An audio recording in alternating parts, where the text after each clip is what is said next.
வணக்கம் உறவுகளே. இன்றைக்கி நாம் பார்க்க போகிறது என்னென்னு பார்த்தீங்கன்னா, மக்கோட்டா தேவா அப்படிங்கிற ஒரு அரிய வகை மூலிகைங்க. இது வந்து ரொம்ப ரொம்ப ரேராக வந்து சில இடங்களில் மட்டும்தான் வளர்ந்துக்கிட்டு இருக்குது. இதெல்லாம் நம்ம வந்து மூலிகையை நம்ம பார்த்தா கிட்டத்தட்ட அழிஞ்சு போச்சு. நம்ம இது என்ன பார்த்தீங்கன்னா வந்து இது மலேசியா, இந்தோனேசியா போன்ற நாடுகளை வந்து பூர்வீகமாக கொண்டதுங்க.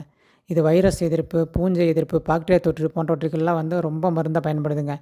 இதனுடைய தண்டு பார்த்திங்கன்னா எலும்பு புற்றுநோய்க்கு சிகிச்சை அளிக்க பயன்படுறதா வந்து எல்லாருமே சொல்கிறாங்க. ஆனால் இதனுடைய விதைகள், முட்டைகளின் ஓடுகள் வந்து பார்த்திங்கன்னா மார்பக புற்றுநோய், கர்ப்பப்பை வாய் புற்றுநோய், நுரையீரல் நோய்கள் போன்றவற்றிற்கு வந்து மருந்தாக பயன்படுதுங்க.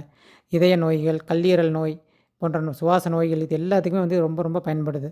ஆனால் இதனுடைய இலைகள் வந்து ஆண்மை குறைவு, நீரிழிவு நோய், கட்டிகளுக்கும் வந்து சிகிச்சை அளிக்க ரொம்ப ரொம்ப பயன்படுதுங்க. இந்த மாதிரி மூலிகைலாம் ரொம்ப ரொம்ப அழிஞ்சிக்கிட்டு வருது. இது வந்து அதிசய அரிதான ஒரு மூலிகைங்க. இப்போல்லாம் வந்து முந்தியெல்லாம் வளர்த்துக்கிட்டு இருந்தாங்க. இப்போ அதிகமாக இல்லை. இது வந்து ரொம்ப உங்களுக்கு வந்து இந்த வீடியோ பிடிச்சிருந்தா லைக் அண்ட் ஷேர் பண்ணுங்கள்.